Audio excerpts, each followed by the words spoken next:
Well, good evening, everyone, and welcome to Cap Crew Wednesday on July 8th of 2026. Hope everybody's doing well.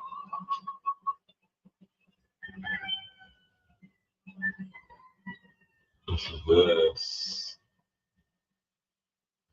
second show in July already. We got 1, 2, 3, 4, 5 Wednesdays in July. That's good, Chuck. How you doing? And John from Schuylkill Valley, how you doing tonight? That's great. Glad to see you in here.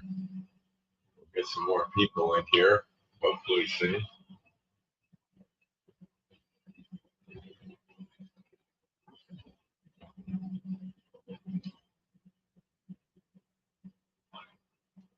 Still kicking. Yeah, that's right. Still kicking.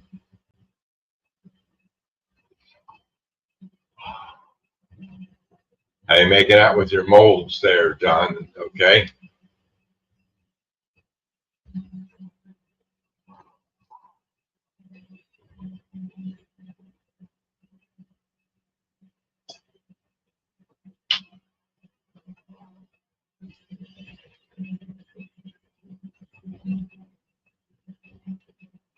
I think everybody's asleep tonight.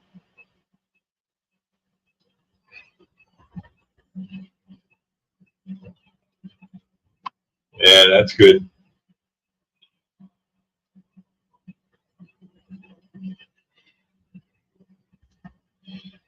Yeah, I used to use plastic Paris a long time ago. Not no more though. I just like to use the foam to make rocks and stuff. I just carve them out with the little heat knife and carve out the foam. Just chip it out, then paint it, makes it look like rocks. So it's not too bad. So, hey Dwight, welcome. How you doing?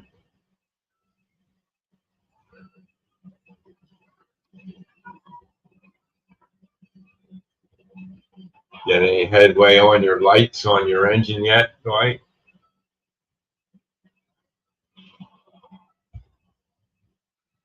Hey Rick, welcome. How you doing?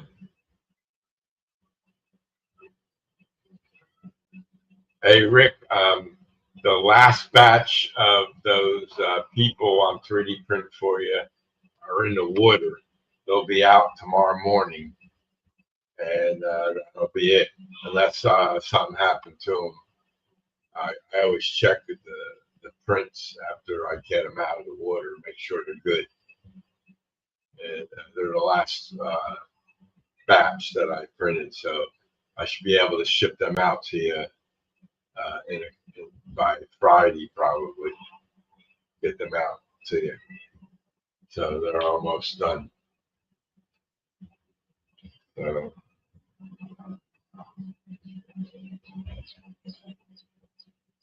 I found the box to put them in. I just have to. What I'm going to do is separate them all and put them in 2 bags, and you'll have, each group will be in the bag, and then you'll have them separated, and you'll know. So that's pretty good. Glad you're doing good.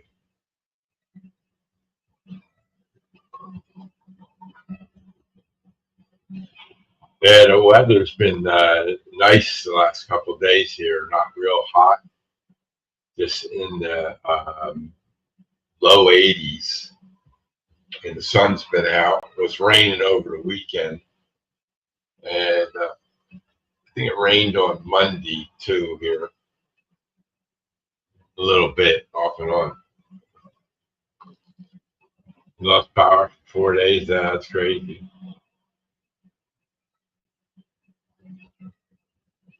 Yeah, some places in New Jersey had a lot of rain and it flooded their town and everything. It's a mess. I think it was in Camden, New Jersey, and a couple other places down that way. So, as happens with the weather sometimes. So it was 85 degrees the last time I checked. So, hey Chris, welcome. How you doing tonight?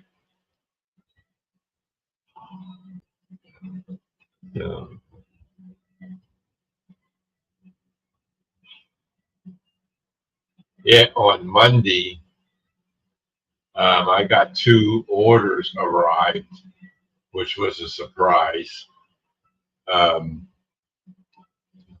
I ordered 2 track cleaning cars for the subway system, and they came on Monday. I'll show you them in a minute. And my Amazon order, I was complaining about my last stream where there was no tracking information on it. I don't know how you can buy something and not have tracking information on it. It was ridiculous. And it came from China. And I was communicating with the seller, going back and forth, where is it, where is it? Then I went to the mailbox after I got notification the mailman came, and sure enough, the package from Amazon was in the mailbox. So that was good. And what they were these things. These are resistors. They're those 750 ohm surface mount resistors that I'm using to put on the wheels. Hold on 1 second. I gotta let my dog in. Hold on, I'll be right back.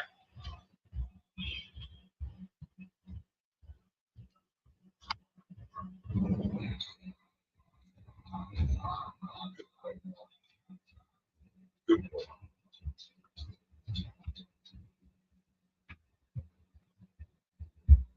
It's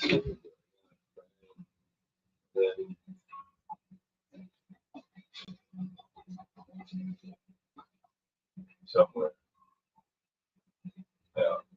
I got 2 bags of these. They were these things. Let me make myself bigger. They're these things.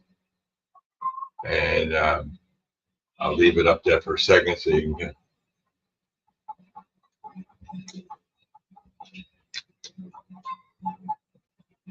So they came, so I've been using them. And I've been working on those resistors. And some of them fail when I do them. I don't know why. So what I was doing was I was putting 4 wheels on this and then doing them all at the same time. And then like 1 wouldn't work or 2 didn't work, 2 did work. So I said, okay, I'm going to do 1 at a time. It's going to take me a lot longer, but I'm going to do 1 at a time. Now these are 36s, as you can see the number on there. And this is what I use to paint the wheels with, to weather them. So, the resistors are for block detection, Rick. You have blocks set up on your railroad, right? And they, you have separate blocks. You can make them any length you want. They don't have to be, you can have a real long block, short blocks. Most of my turnouts are blocked by themselves. And the reason that is because of signaling. And that's how and I use NCE system, and I have AIU01s and BD20s connected to the AIU01, and then they send, when something comes on the block, like the engine, then that would trigger the BD20 to send a signal to the AIU01, and then the AIU01 would tell JMRI, hey, there's something in this track. So you're looking at a panel and you know where your train is. The only problem is that you have multiple blocks, and a train is not just an engine, it's multiple cars.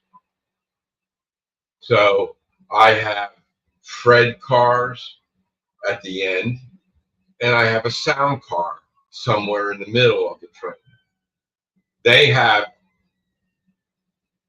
not resistor wheels, but they have connectivity wheels on it. So they trigger the BD20 also. But the Fred car, the light flashes, it goes off and on. So that makes the block look like it's active, and then it goes off, on, off, on, off. So the next car, if that car had resistor wheels on it, that lights up the block. So I had some trains that had the resistor wheels on the rolling stock, and other trains I didn't. And so I had a project to do it. And I said, now it's time, because on my JMRI panel, I saw a block going on and off all the time, on and off, on and off, on and off. And I said, why is that happening? Then I figured it out.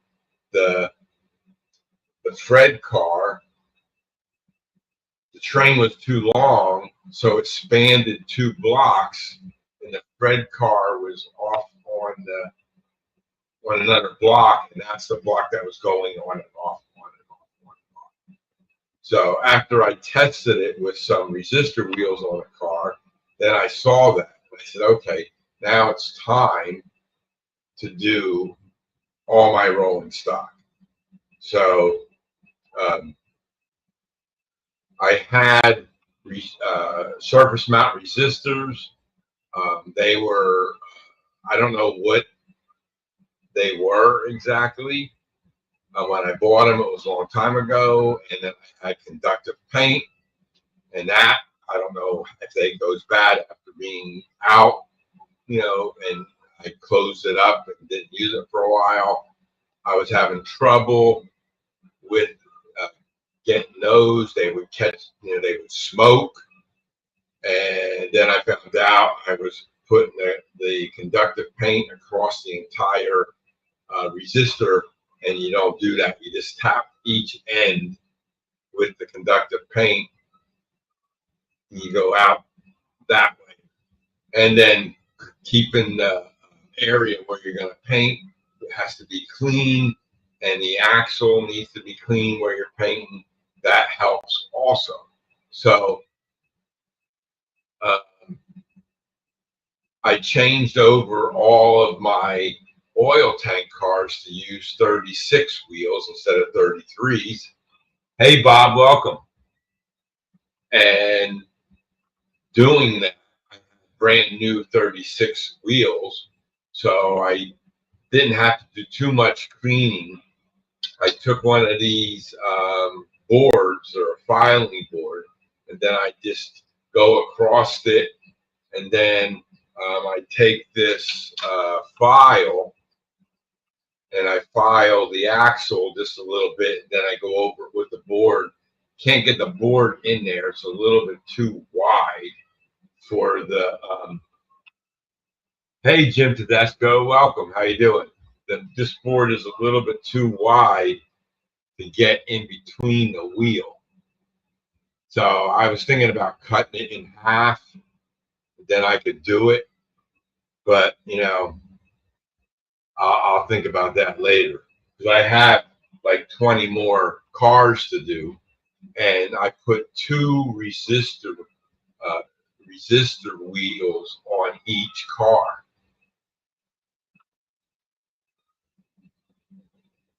So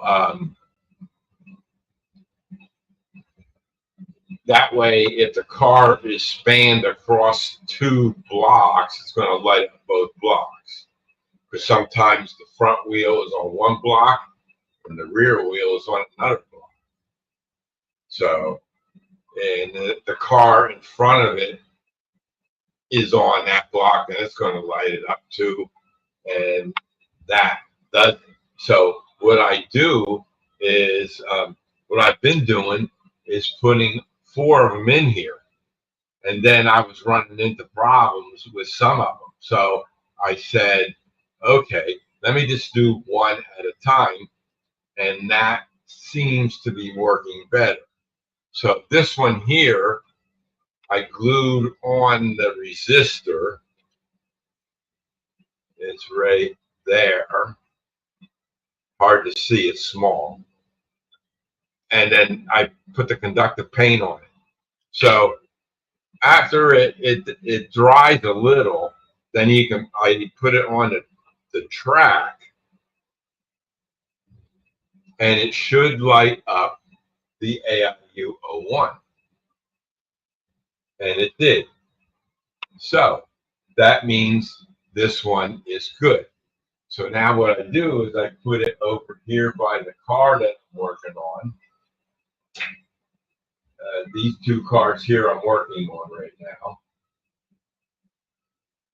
And these here laying down, I have all the resistor wheels putting on. I'm just letting them dry overnight.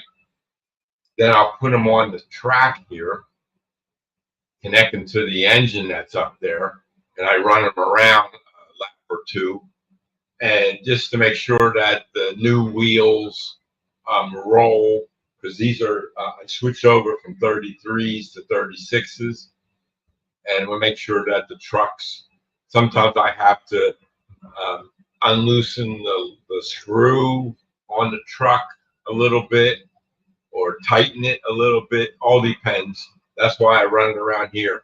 If it runs around in this circle, you should have no trouble up on the layout then, because there's a lot of straight and then some curves. And these are 22s here, and up there where this train's running is 24s. So that's even a wide, a bigger radius track. So they can run on this, they'll run on that. They run up the helix, they can run on, anywhere.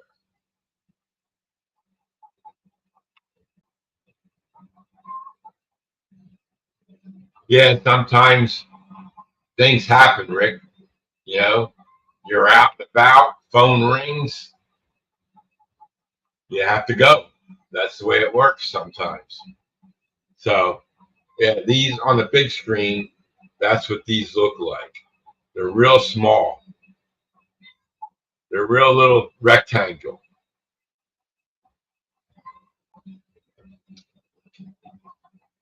So the ones that fail, I put them aside, and then I scrape off the resistor and scrape off the conductive paint with a razor.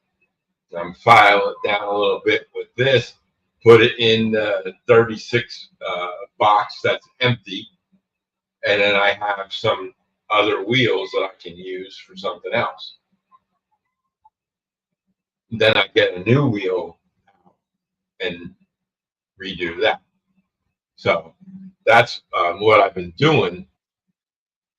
And like, here's another one that I have to do. And I'll put this in here, sand it down a little bit with the board and the file. Then I take the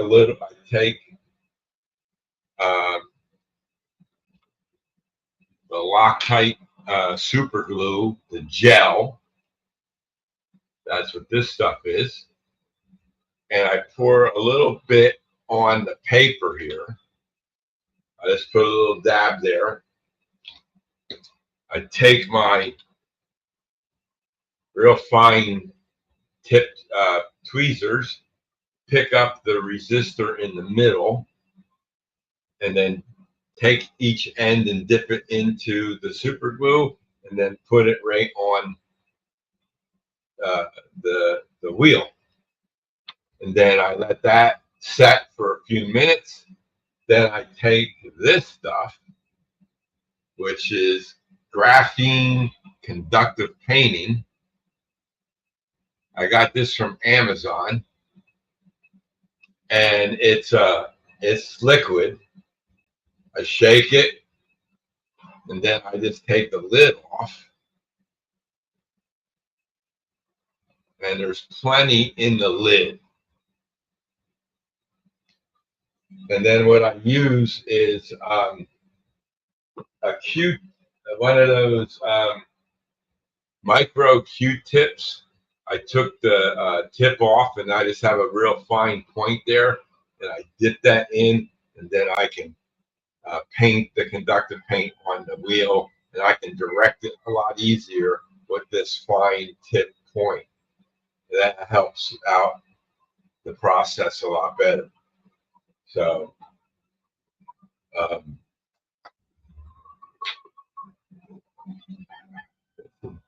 and so why they were failing, maybe because I couldn't, get it in the center ones here easy enough. The end ones are easier, so I just do one at a time. And that it doesn't take long, takes a minute to file it down, and then put a little glue, dip the thing in, put it on, and then let it set. Then after it sets, then paint it with a conductive paint. And then after about maybe 20 minutes, I can take it out of here. So I can do other things while I'm waiting for this to dry. And then I come back and take it out, put it on the track, make sure it works. If it works, great.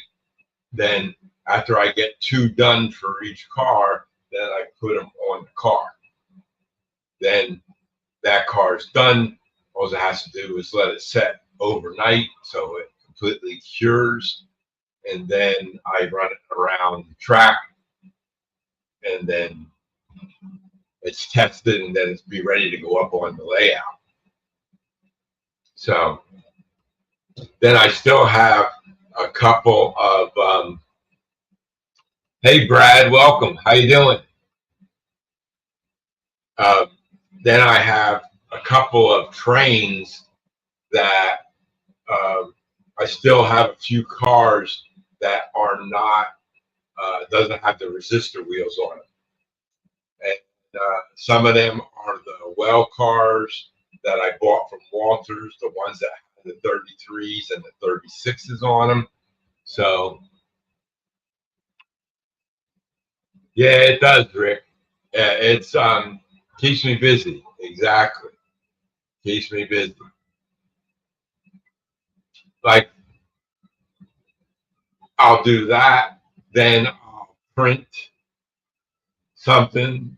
While it's printing, I go do something else, and so like here's the track cleaning cars that I just got. This is a 2-bay hopper, and they're the pads on the bottom. Now I got to take 2 of them pads off and put felt pads. And I put 2 felt pads on and 2 sandpaper pads on. And the sandpaper pad cleans it, and then the felt pad buffs it. So that makes the track shiny. And I got 2 of these, but they're 2 different road names. This is B&O. That's B&O. And this one is LC&N, which is Panther Creek. That's what this one was. And it has couplers on both ends. This is going to go on the end of the subway train, and then I can hook up the camera car to the back of this. And as this train is pulling around, I can put the camera on it and run the camera around and video the train going around. So, and these have a nice coal load in them. And there's weights in this. These are all nice and heavy. And these pads push in and they spin. They spin around. So as it's going, it'll do that. So this comes from the track cleaning guy. He's on YouTube. You can go check out his channel and go to his website. Check him out. They're not cheap, but they're not that expensive.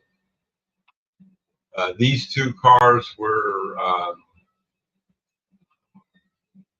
think, $49 each. So it's not bad for a track cleaning car. And the ones that I had and ran around, they did a real nice job. And once I get the trains running again, those cars will be keeping it clean. I created another train to do the odd areas, like the second level, where there's no train that runs on there all the time. It's just occasional trains go up there to service the industries and stuff up there. And it has two box cars and then a track cleaning car and a caboose. And then I have two engines that will run that train. And then it'll pull that track cleaning car around and clean it. That'll do it up on the helix. I think I found a place to park it where it'll be readily available to get onto the helix and get onto the second level and stuff. So it's a siding I have on the second level. And that siding is on an incline. So I really can't park rolling stock in there because they'll roll. And I put some there a couple times. And I have those little track wheel blocks that I 3D printed. And I put one there, and that holds them from rolling down the hill. But this way, the train is there. The engines will keep it from rolling down the hill. And then I can go in and out either way. So I can take it around, loop it around, run it around, and then come out and go on the helix and go up or down. No, I can only go down the helix from there. So I can do down those levels, then go back up and do the rest of it. So I got to figure out. I think what I'm going to do is probably maybe find another place to park it and do that from there. I don't know yet. Maybe I can put another siding in somewhere for that to be good. Because I like to go from the top of the helix and bring it down, and then do the tracks on the one, whichever one I decide to do. So they're not cheap, is right, Bob. But still, I don't have to use liquid for anything at all anymore. I tried the liquid methods of cleaning my track. This way, I found to be the best for me. Now, this here track, I use mineral spirits on my cork with the cloth on it because it's only a small section of track. So that keeps it clean and everything. So not too bad. So that's what those two cars are. They'll be, there you go, John, Mr. Track Cleaner. Yep, That's the one. Yeah, good stuff. He makes engines, dummy engines, uh, with the Traccoon, these on the engines. Takes out the motor. You know, it's just a dummy engine, and then you can put a decoder in it if you want. You have light in there, and it could be the lead engine on the track, and then the other two engines push it along. He has engines, and he has rolling stock cars, and then he has kits. If you have your own car, you want to mill it out and do all that work, you can make them. I had made one. Jim Tedesco helped me on it, and I tried to run it in the subway system. It got hung up a couple times, and I don't know if the spring thing was working the way it should. So that's why I got these two cars, and that'll work out better. So I got to put them up there and run the train around. I had to order some more wheels. Hey, new storyteller, welcome. Very good. So I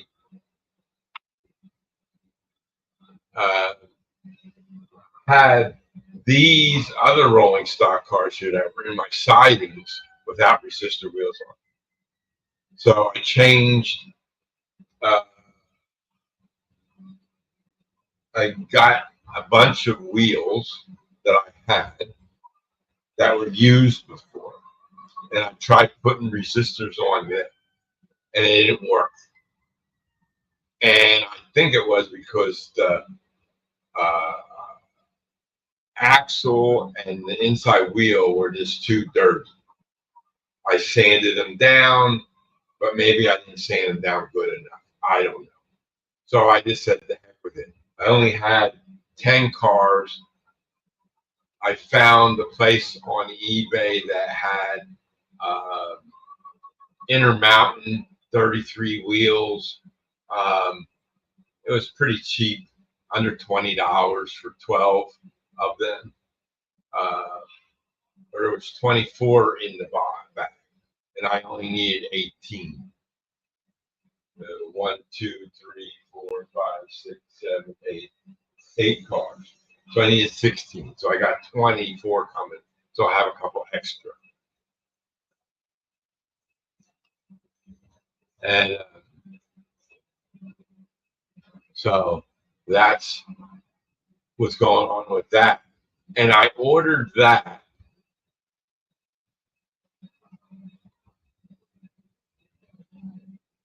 I ordered that one Monday from eBay in the morning.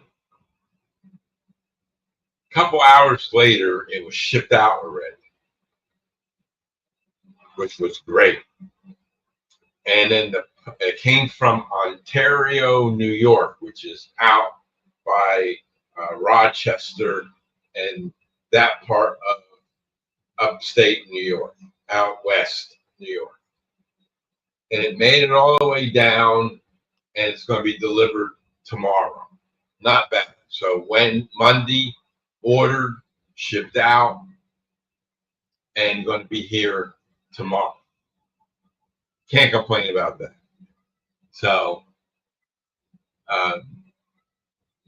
still waiting for my decoder to be repaired from Soundtracks. Maybe I'll call them tomorrow and see what the status of that is. Hey, Ronald, welcome. How you doing tonight? And so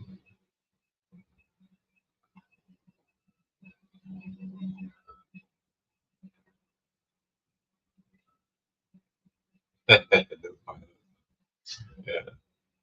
I didn't know I had a train named after me. So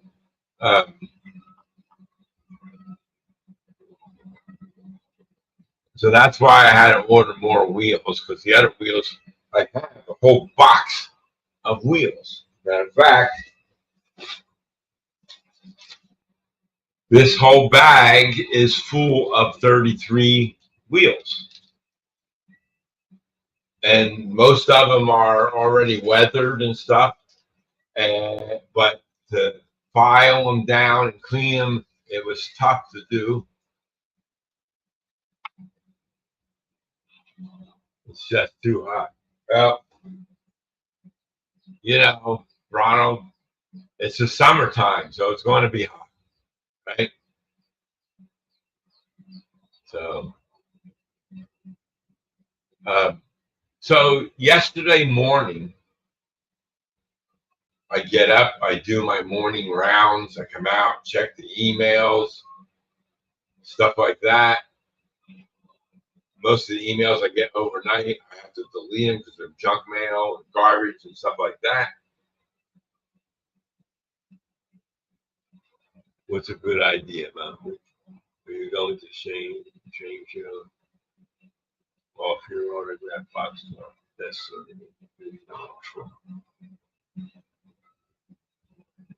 I don't know. So I do my normal rounds in the morning. You know, I get up, I check the laptops, the computers to make sure they're still on. They didn't get any updates and restart or whatever. And everything looked fine. Come in here, I check on the prints in the water. I take them out, I scrape the people off, put them in the curing station, take them out, put them in my pile in the other room, and came back in here, was working on the resistor wheels a little bit. I get up, I go out in the train room, and I have a big 40 to 45, I don't know, 45 or 46-inch TV screen in the train room that I use for JMRI panels. And then I have two other monitors on the wall there for JMRI panels. And then on the desk or the table that the Mini is on, there's a monitor behind on there that has some JMRI panels on it. That's the monitor for the Mini. So there's 4 monitors there. Well, the big screen lost connection with my Mini. Now that has a 15-foot HDMI cable that goes from the TV down underneath the layout to a port on the Mini.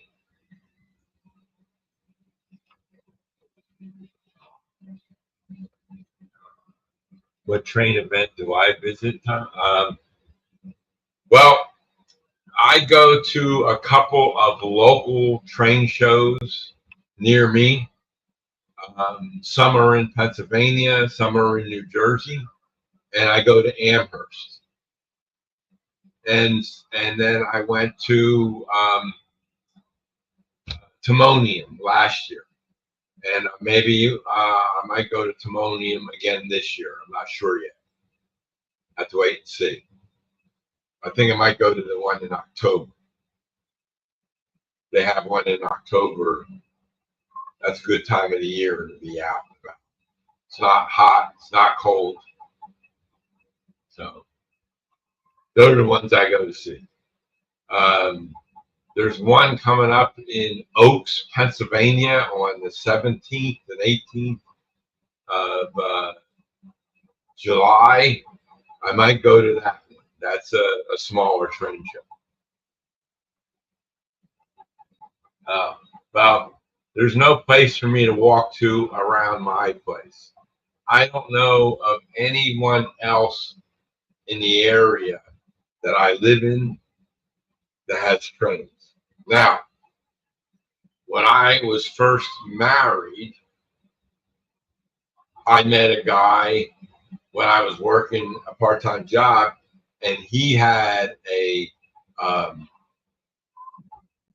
train club in the area, but I think he died. He was a lot older than me, and I think he's already died.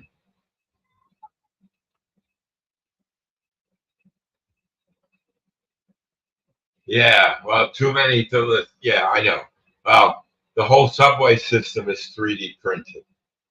So that's this one thing. And buildings, structures, uh, parts, uh, uh, cable hooks. Okay, I 3D printed this.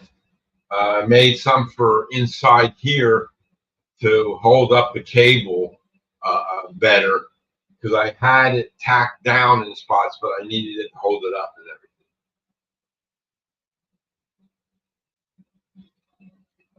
everything.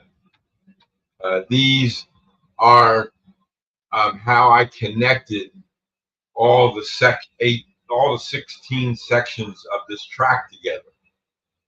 These here are for curves or for straight sections. This one is for a curve. It has a C on it. That means curve. I have other ones that have an S on it for straight sections. This way you don't need insulator joiners. You can just put the two tracks together. They don't touch each other and they're isolated. So that's what I did here because I didn't want to have to go out and buy a ton of insulator joiners and connect all these tracks together. So this worked out good. They snap in place and they stay there. They don't move. Unless I bump this hard or something, which I haven't done yet. But every day I go around, I just check them and they're in place. I run the train around, no hiccups or anything. Now, I don't have no cats. I have a dog, that's it. He's a Labrador Retriever. He's 6 years old, and he weighs 95 pounds. Last time I took him to the vet, he was 95 pounds. The vet wanted him to lose a little weight. So I had to feed him just a little bit less each day. And he only has a small bowl. It was only a cup of food I give him in the bowl. It's only a cup. And I give it to him 3 times a day, morning, lunch, and dinner. Same time I eat, he eats. So the big screen, it disconnected from the HDMI to the computer, so it wasn't working.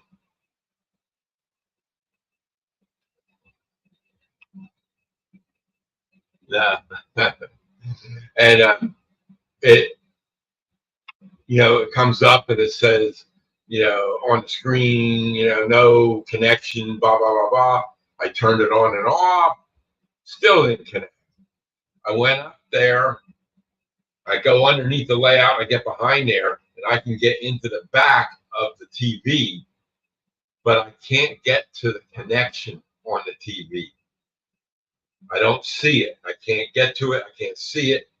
And what I have is I have an HDMI cable, a shorter one, like a 4-footer, I think it is, or a 3-footer maybe, 3-footer that plugs into the HDMI port on the TV.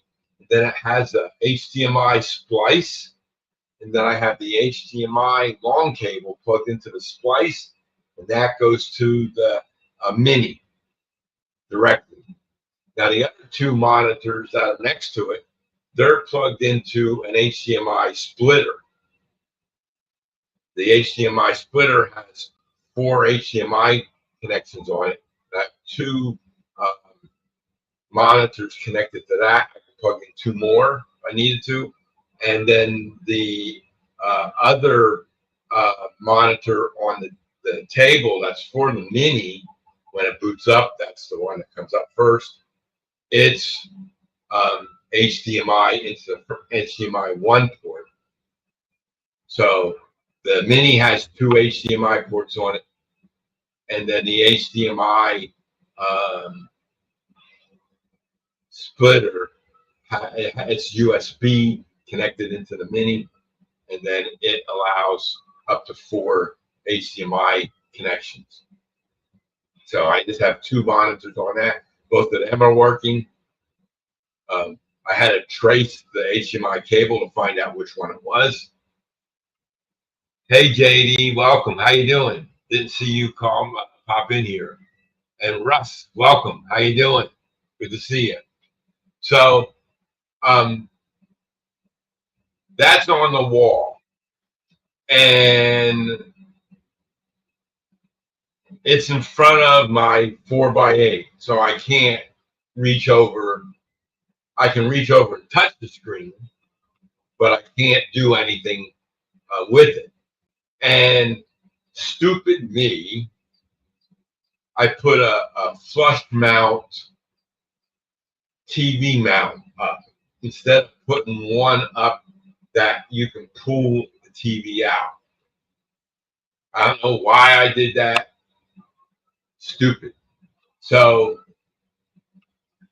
I want to take it down off the wall so I can get it behind the thing and plug the 15-foot cable directly into the HDMI port, or even try HDMI. It's using HDMI 2 for the computer, and nothing's in HDMI 1. So maybe I'll plug in HDMI 1 into HDMI 1 and see if it works. So that way it'll get rid of that short cable. But I can't lift that by myself, so I got to get somebody to come over. So I sent a text to my one son, see if he can come over after work tomorrow. I'm waiting to hear from him. And then I can get that. Then he can get on the creeper and hold it up. And then I can get on the other side of the layout and hold it up.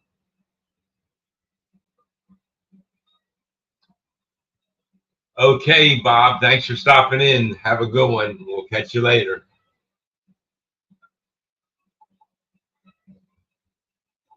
Yeah, I saw it.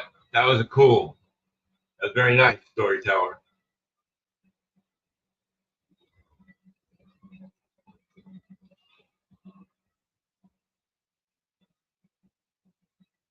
So anyway,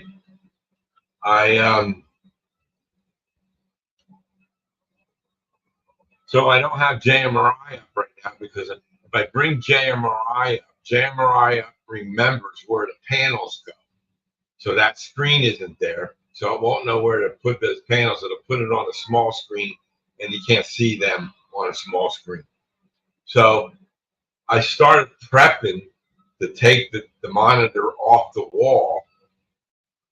And on top of the monitor, I had this Sonos speaker system up there. So I disconnected it and took it down.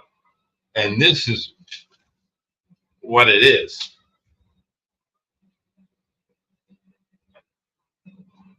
That's the Sonos speaker system. And that's what was for the TV. So what I'm going to do is I'll hook it up to my computer here, so I'll have good sound in here. The computer speakers aren't that great. So this I can hook up, because I have a Sonos unit right there, and then I can connect this, and then I can play music through my sound system through the Sonos system. Yeah, it's a sound bar. That's right, Russ. This is called a sound bar. It's heavy, and then I put Velcro on it so it would stay up there. So I just have to clean this off a little bit, and clean. I just have to clean it off with some. I dusted it off. This thing was dusty as hell. So Yeah. It's not sausage. It's just definitely when it was up there, when I had the TV running in that room before I put the trains in there, this made great sound. So it wasn't bad. So that's something I got to work on. Um, you know, while I'm waiting for the glue to dry on the wheel sets or the paint to dry, stuff like that. And little ants, no more. So, um, so that's what's going on. So that, like I say, started to take the TV down. Then I found the on the uh, on the TV mount. There's two strings that come down, and you can pull them down, and I think that unlocks it. So um, I forget what the thing looks like. So I want to have two hands, two sets of hands here. I don't want to move it and then it falls off and then I'm screwed. Then it comes crashing down onto the layout, and I don't want that to happen. So I have some chain in my tool shed that I use to hold up some of the layout. And I think what I'm going to do is put some eye hooks up there, screw them into the top level layout because that's all plywood. That'll hold the TV. Then I can put that, loop it around the TV on each end. Then I can take it off of the thing without it falling.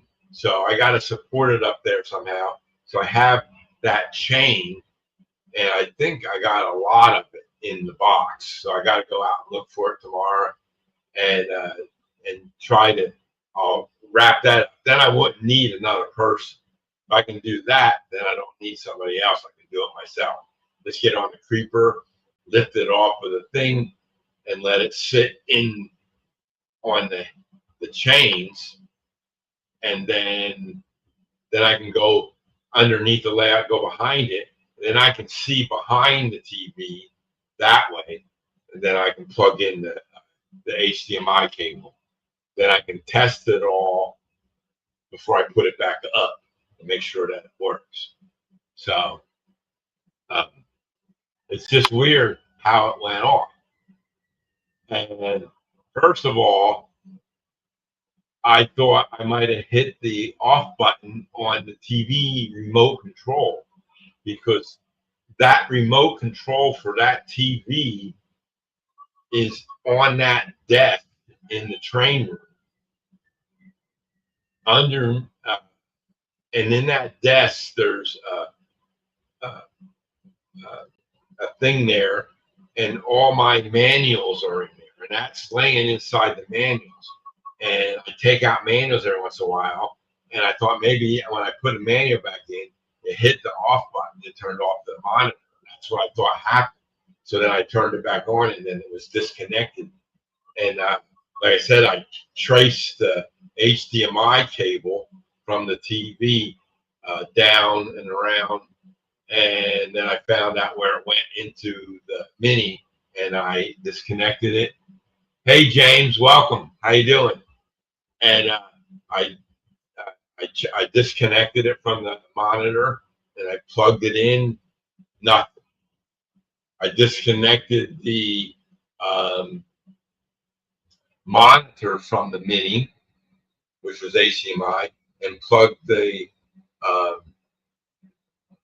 HDMI cable from the big screen into HDMI 1 on the mini, and it didn't come on either.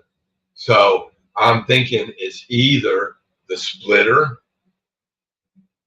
or that cable that goes into the HDMI port needs to be reset. But if I'm going to unplug that, I'm going to plug the cable directly into monitor itself, and that should work. But what I might do is if I get it down and away from the wall a little, I'll change the mount to one that I can move the TV in and out, because I don't need it all the way up against the wall anymore, but it needs to be a little bit because it'll hit the, no, it's below the subway system, right? Yeah, it's below the subway system. So, hey, Papa John, welcome. How you doing tonight? Good to see you in here. So, last week I told you I was working on the subway system where I took down some panels, and then one of the panels fell over, and I showed you on the camera that panel that was leaning over. Well, I went outside the other day to try and fix that panel, but I couldn't get to it from the outside. So I had to go in the inside and fix it. So I had to take one of the panels off on the front side so I can get to it. And all it needed to do was to be pushed back in its place. So I got a long piece of metal that was long enough, and I lifted up the panel just a little bit that was in front of it, and then I pushed it back, and it stayed in its place. Because the top part interlocks into the top of the panel, and that was still in place, so I could move it back in. So that was an easy fix. So I got that back up. I just have a couple of more panels that are easy to access to put back up, so that when I film, you won't see. It'll look like it's the whole tunnel is closed. I closed up a couple of spots where it was open, except for some of the train stations on the other side. I didn't close that, but the one side on this side of the room over here, that you can see the station open on both sides. When a train was coming around, you could see all the wires hanging down from the helix and cameras and stuff. So I closed off all those panels so the camera won't see those wires hanging down. So once I get that train running again with a camera on it, then we'll see how the lighting and everything is in here. So I'm looking forward to getting that going again. Now that I got these two track cleaning cars, you know, these guys, and they, I'll get them up there after I get the pads changed and stuff like that. So it's been pretty good with getting some of these things taken care of and stuff. So those panels, like I say, are pretty easy to put back in place. I want to leave them open now because I want to test run the trains, the subways, before I start filming it again, and make sure that there's no glitches with the track cleaning cars and that. I'll put the camera car on the train and make sure, because remember, I moved all the signals from the floor up to the walls. I'll make sure the camera don't hit them anywhere or anything like that. So those are the couple of things I got to test out before I video again in the tunnels, stuff like that. So so since it was really, really hot, Not this week, but the week before, it was in the hundreds and everything. And I only have one air conditioner in my house. I got 2 bedrooms, a living room, a dining room, a kitchen, and a train room, which is a big room, and my office. And the air conditioner I have is in my office, and you can see it right up behind me. That's an air conditioner. That is also a heater. It's an AC and a heater. So in the wintertime, I heat up this room. In the summertime, I cool the room down. Right now, it's comfortable in here, but it's 87 in here, but it's comfortable. I'm not hot. So once it gets up to 90 or something like that in the room, then I'll turn the air conditioner. But I have the fan running in the room, and that keeps a breeze, so that's why it's not really hot. I have a portable air conditioning unit, and you have to fill it up with water all the time. And it cools a little bit, but I don't like it. So I was on YouTube a couple weeks ago, and I saw these ads for these mini air conditioning units. No condensers, nothing. You plug them in, they use less electricity than a regular air conditioning, and they cool down a room in a couple minutes. Where your air conditioner, I turn this on, and it takes a while to come down from 90 to 80 and then down to 70. It takes a while to do that. So I said, okay. It was pretty hot sleeping in my bedroom when it was still 85, 90 degrees out at 11 o'clock at night. And I have a fan in my bedroom, but still, it'd be nice to have the room cooler. No, it's not. Yeah, that my AC unit there is a heat pump.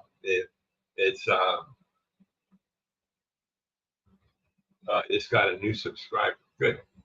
So let's give me 620. I was at 619. So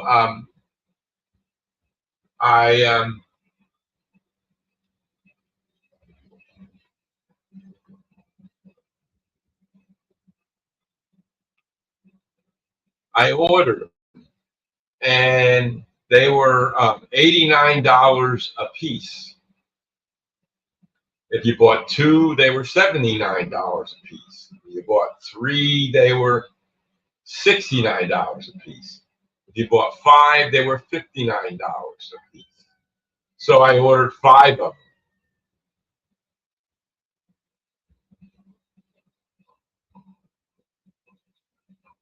I don't know, Russ.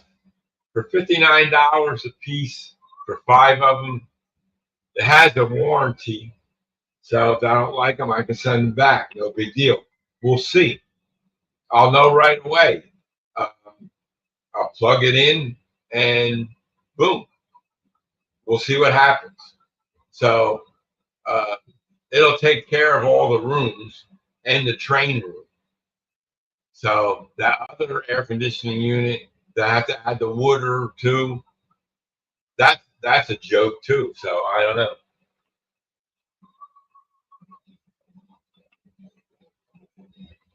In 1971, 12th grade, 1971.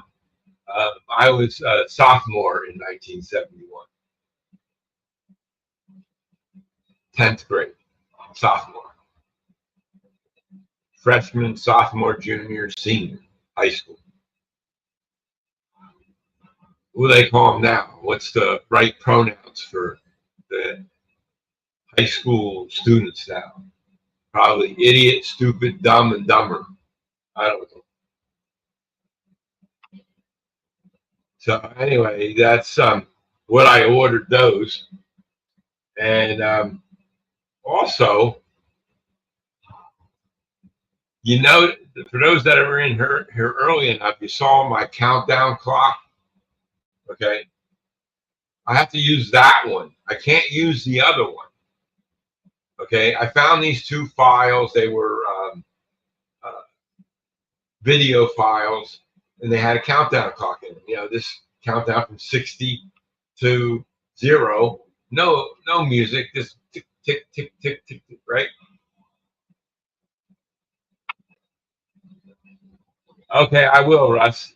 Yeah, well, I'll do a video on it when I get it. We'll see. Now, you know what? I'm going to get these, and it won't be hot enough for me to use them, right? But I'm going to try it anyway. So we'll see. See, like right now in my train room, it's like 78 in there right now with no air conditioning and no windows open. Okay, so insulation in this house is really good, so I can't complain. You were a freshman in 1976? Well, in 1976, I was married.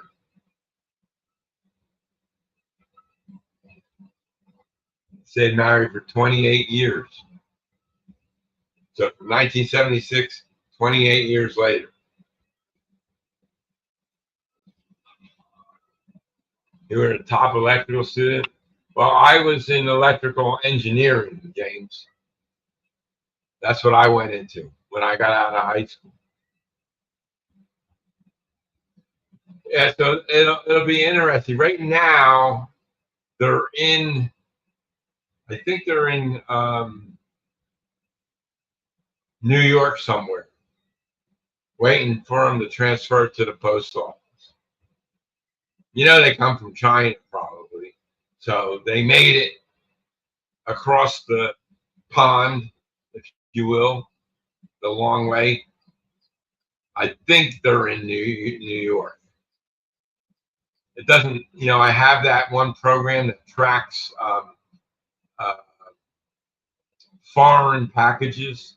And if I have a tracking number from the company, then I can enter that number in and then it finds what carrier it is. So it was Zen Hen was the carrier. So that tells me that's China. So that's where it came from. It departed from there and it arrived at a domestic airport. So domestic airport is here. So I have to wait and see.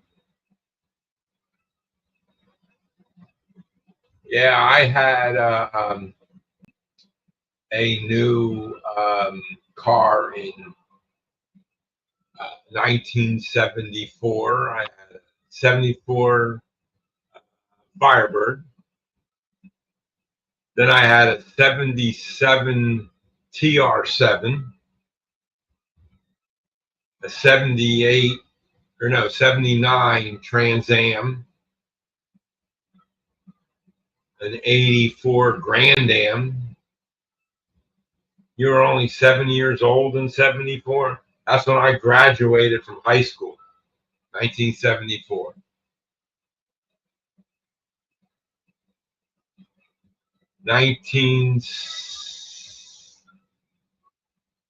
I entered high school in 1970.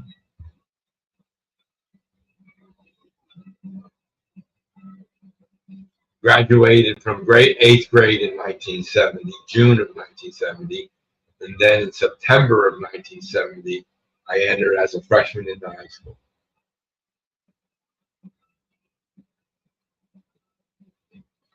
Yeah, $2,000, right.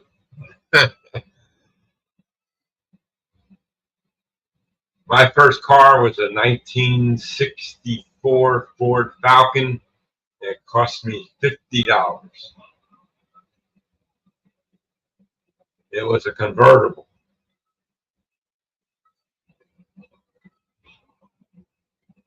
Then I got a 65 Mustang and a 66 Mustang. That was a convertible. And that leaked. The roof leaked. I had to plug it up with rags every time it rained. Yeah, I had an 84 Grand Am.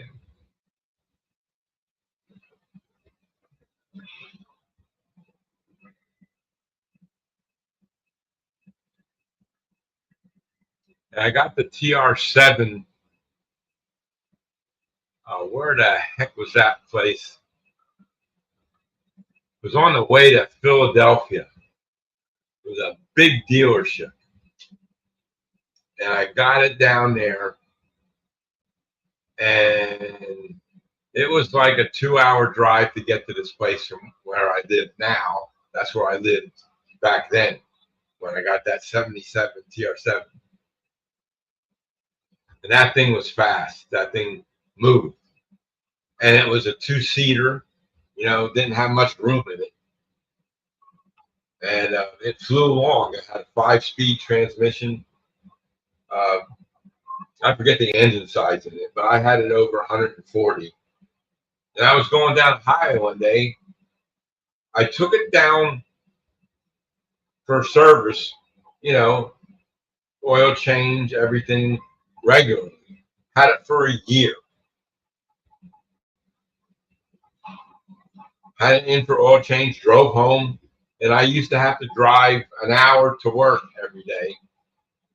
I used to go down a major highway, and I'm going down the highway, and all of a sudden, the gauges go on, and I lose power, and then I rolled it off to the side of the road, and I had cell phone then, or no, car phone. Had car phone then. I called up my dad. He came and picked me up, and then we got a flatbed, and then we had a flatbed take the car all the way down to the dealership. The dealership paid for the towing, and it was their fault because they forgot to put the. You remember how you used to have to take the cap off the oil? They forgot to put the cap back on. And that cap came off, and it caused the engine to seize. So they had to put a new engine in for me. They're not even a year old. I only had about maybe 24,000 miles on the car. They put a new engine in it, and I had that car for another long time. I forget, maybe 7 or 8 years after that.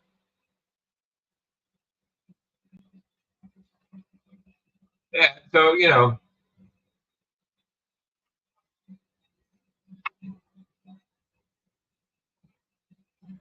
yeah, right. 70 pounds for $65. Yeah. Well, the two Mustangs, the 65 Mustang, that had a 3-speed.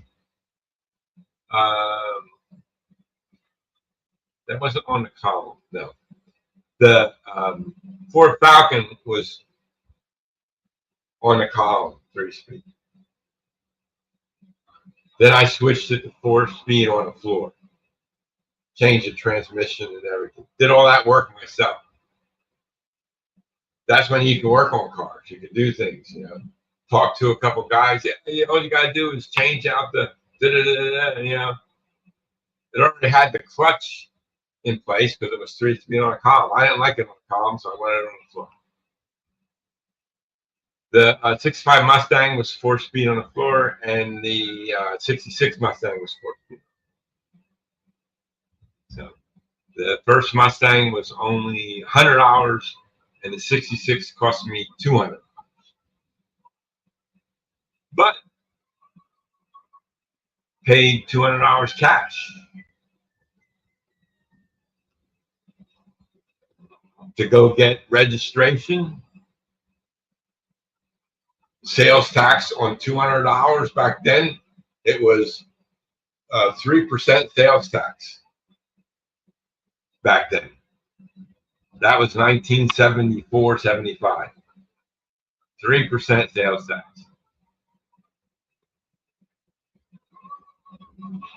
Reedman, that's the one.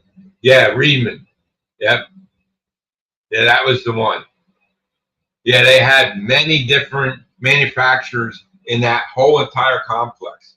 You know, they had the BMWs, the Porsches, the Chevys, the Dodges, the Fords, all different brands were right there on that whole same complex. Triumph, all of them.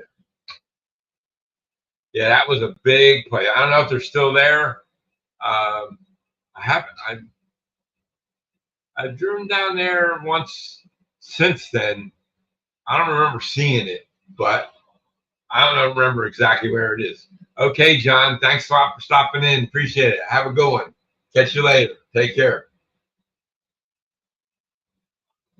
So I don't pay any sales tax here in Oregon. No, no sales tax in Oregon. That's strange.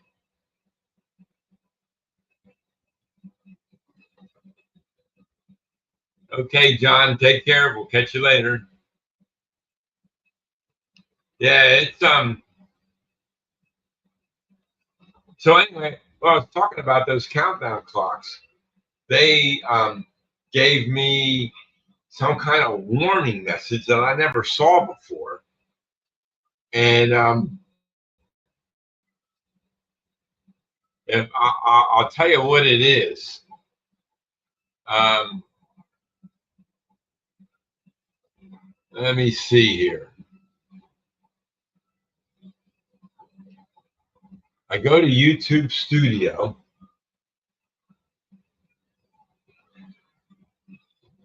And I go to content. And I go to live.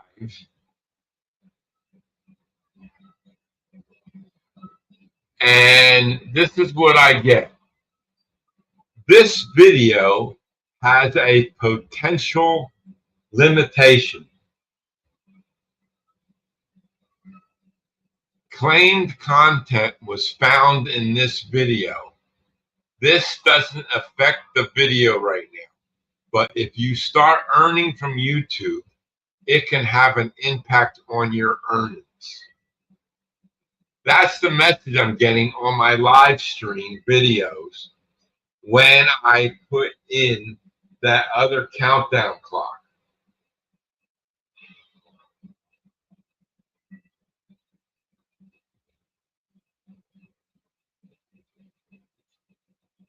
Yeah, that was with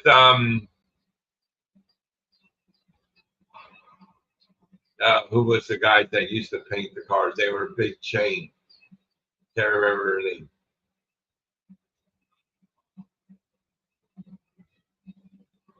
Oh yeah, probably.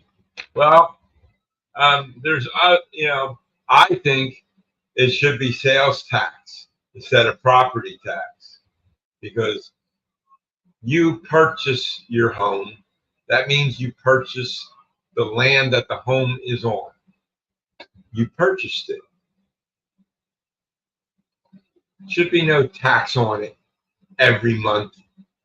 And even after you pay off the property and afterwards, they can collect sales tax because when you don't, not everybody buys things, right? So you only need to buy a big ticket item once in a blue moon, like a large refrigerator or a washer or dryer for your home, or a new range, or a new car, right? All the sales taxes they collect for that money, it just gets squandered away. The property taxes go to schools. Up to 90% of the property taxes for schools in New Jersey. It's ridiculous. And they got the worst school systems here. So what are we paying for?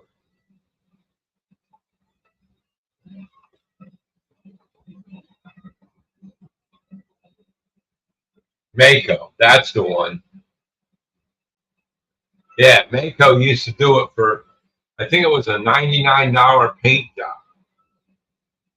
Well, I had a 75 Chevy pickup truck. got it for $600-700, and it had rust on it, So I put nice tires on it, wheels, and then I sanded it all down in my garage and patched up all the spots.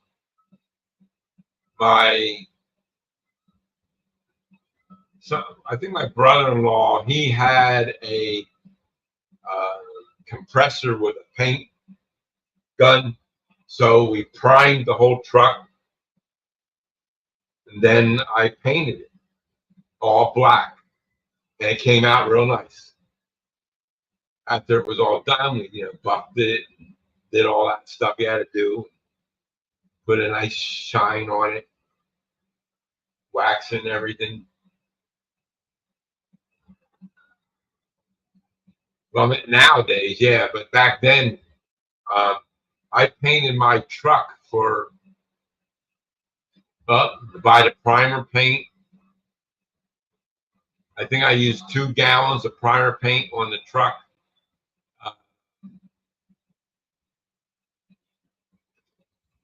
$20, and then the automotive paint. I got automotive paint black, and black was cheaper than colored paint, and that was I got 5 gallons to cover the truck, and that was like $100 for the 5 gallons.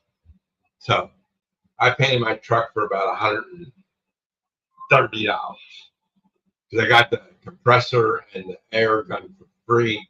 Didn't have to rent that or anything because a family member had it. So we did that. I did that in my garage at my house. And then I got a roll bar for the truck with the floodlights on top of the roll bar. It was pretty nice. Put a hitch on it, and that's what we used to pull the snowmobiles around with. I told you the story about my I had a '76 Vega too, and that car put a trailer hitch on it and tried to pull the snowmobiles with that car, and we had a nice little fiasco with that. But it worked.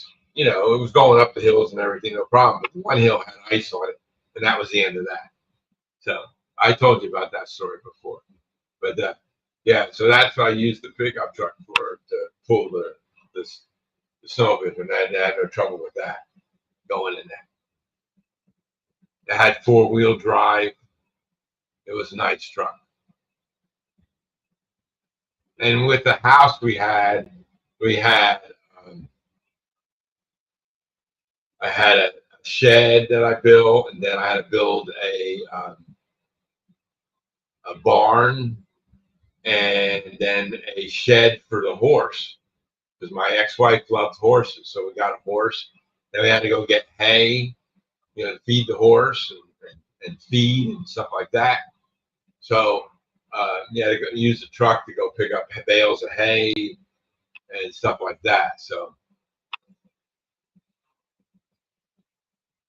one year, I'm messing around with my wife, and I said, okay, here's what I'm gonna do.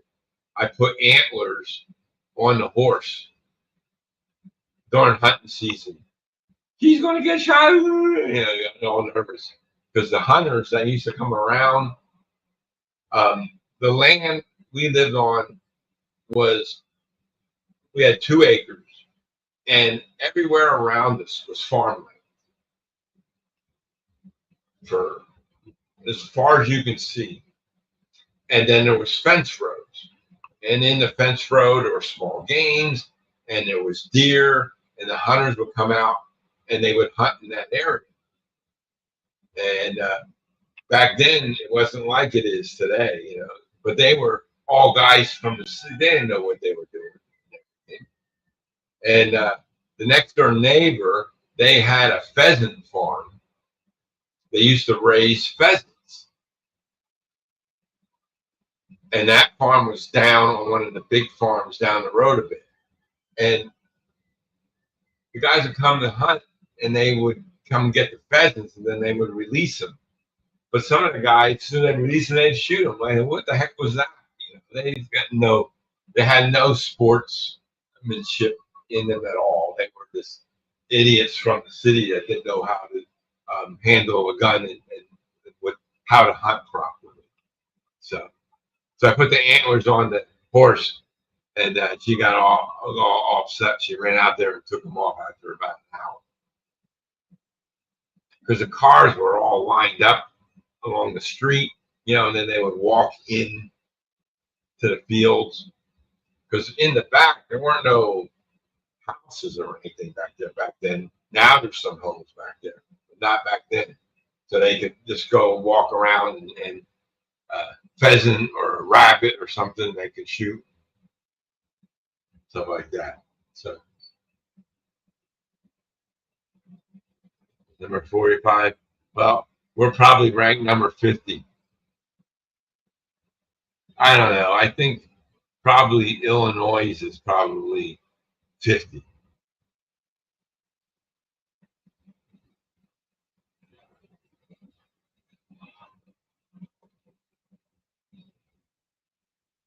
Yeah, I commented on Jim's video this morning. I knew about that feature. I have it on my A1.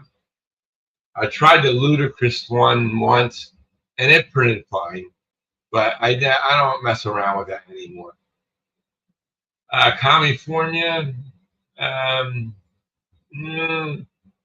it's close between California and Minnesota, Illinois, New Jersey, New York. They got to be one of the top 5 worst school systems in the country.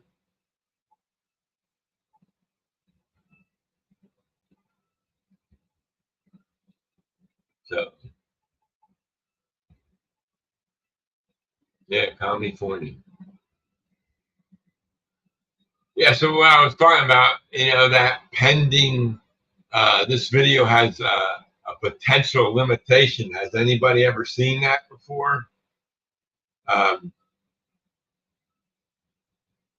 never seen it before. And it's on every one of my every one of my stream videos that I put that countdown timer on it. Because when you go into the view details, it talks about countdown.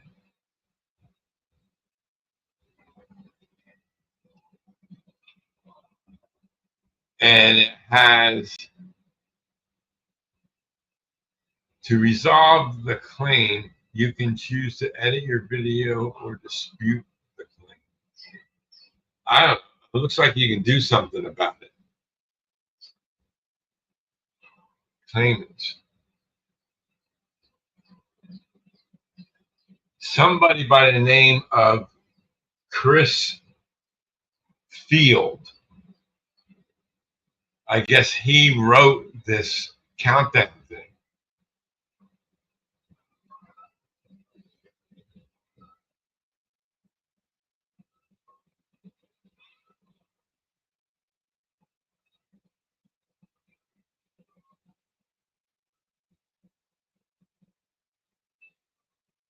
Oh, I can erase the song from the video. They allow you to erase the song. It says here, click more actions. And you click on that and you come up with a selection action. You can erase the song, replace the song, trim out segment, or dispute. So I'll just remove the countdown. I don't care. I'll have to go into all my all my streams and do that. I'm not going to do that now on the stream because I started using the one that I used tonight, and that doesn't give me any warnings. 14 to 10. Thanks, Russ. Yeah, it doesn't take much to hit that like button. So, so that's the countdown clock problem I've had. But now, as I read into the thing, the message, yeah, it is strange. So I said, so I'll just remove it from the thing. So I've been looking for another countdown thing. I want to have a longer one than 1 minute. And but I see guys intros with music in the background and all this. How come they don't get copyright violations when they play the music on their input on their intros? Okay. Uh, John from Schuylkill Valley, he has that one guy he knows. I guess he got permission from that guy to play his music on his videos. But how many musicians do you know? I've met a couple, but I wouldn't want to play their music. So, oops, there we go. Okay, Ronald, take care. Thanks for stopping in. Yeah, I was going to end the stream anyway. Yeah, they're trying to ban fishing, and I saw that. What's the outdoors for? They want to have all the rivers overpopulated with fish, all the outside areas overpopulated with animals. The hunting keeps them down to a normal amount and stuff. But that's enough for tonight. Okay, guys, I want to thank everybody for coming in tonight. I appreciate you all. And everybody have a good rest of your week. Don't forget to catch Jim Tedesco tomorrow at 6 p.m. And I don't know who's on Friday night. Saturday night, sometimes Artie's on. I haven't seen him in a while, but he's on. And Sunday, I don't know who is on Sidetrack Sunday, but catch them. You'll find out when it pops up. So thanks a lot, guys. Appreciate you all. Everybody take care. Good night, and we'll catch you all later. Take it easy. Thanks, JD. Thanks, Papa John. Thanks, Rick. We'll catch you. Russ, take care. And Dan, you're on Friday nights? Cool. Okay. Thanks a lot, Jim. We'll catch you later. Thanks for stopping in, Dan, but I'm cutting it short. You have to watch the replay. Take care, everyone. Animal cruelty. Yeah, right. They're idiots, Russ. They're all idiots. We have to open up the asylums again to get rid of all the idiots. They're all loose. Good night, everyone. Chuck, take care. Dwight, have a good one. Thanks a lot. Ending stream.